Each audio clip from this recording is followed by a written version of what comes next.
Guys நான் இன்னைக்கு share பண்ண போறேன்.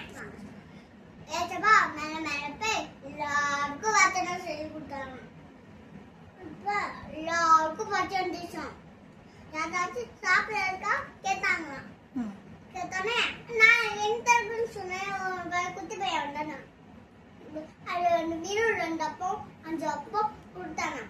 அப்பா ஆசை வயசு கொடுத்தானு அழியா அழியா அழியா அழியா மழை மேலாம் வந்து தேர்ந்துச்சாலாம் எப்பயா சாப்பிட்டுக்கிட்டே நான் சாப்பிட்டு முடிச்சுட்டு. யார் ஆசீர்வதிச்சா? ஏசப்பா. ஏசப்பா ஆசீர்வதிச்சாங்களா? அப்ப என்னாச்சு? எல்லாரும் சாப்பிட்டு சாப்பிட்டு வீட்டுல போய் ஹாப்பி ஆயிட்டு வீட்டுக்கு போய் கோல் தூங்கிட்டாங்க. பாய். உங்களுக்கும் யாராச்சும் சாப்பிட இருந்துச்சுன்னா உங்கள்கிட்ட இருக்கிறத ஏசப்பா தருவாரு.